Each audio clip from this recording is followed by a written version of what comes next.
കിടന്നുകൊണ്ട് മൊബൈൽ ഉപയോഗിക്കുന്നത് കഴുത്തിലെ പേശികൾക്ക് കൂടുതൽ സ്ട്രെയിൻ വരുന്നതിനും തന്മൂലം അവിടെയുള്ള ഡിസ്ക് പ്രശ്നങ്ങൾക്കും ക്രമേണ കൈകളിലേക്ക് തരിപ്പ് വരുന്ന അവസ്ഥ ഉണ്ടായേക്കാം.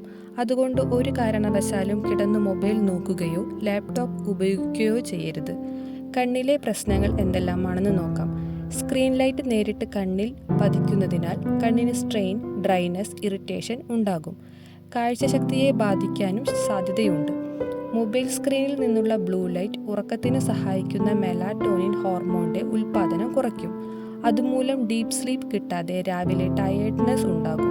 കിടന്ന് ഒരേ നിലയിൽ ഫോൺ നോക്കുന്നത് കൊണ്ട് കഴുത്തിലും പുറകിലും സ്ട്രെയിൻ ഉണ്ടാകും. ഇത് നെക്ക് പെയിൻ, ബാക്ക് പെയിൻ എന്നിവയ്ക്ക് കാരണമാകും.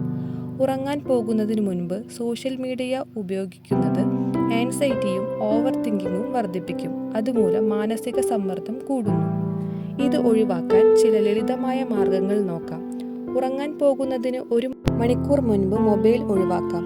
ബെഡ് സൈഡിൽ പുസ്തകം വായിക്കാം, അല്ലെങ്കിൽ റിലാക്സിംഗ് മ്യൂസിക് കേൾക്കാം. അലാം വെക്കേണ്ടി വരുമെങ്കിൽ ഫ്ലൈറ്റ് മോഡ് ഉപയോഗിച്ചാൽ മതിയാകും.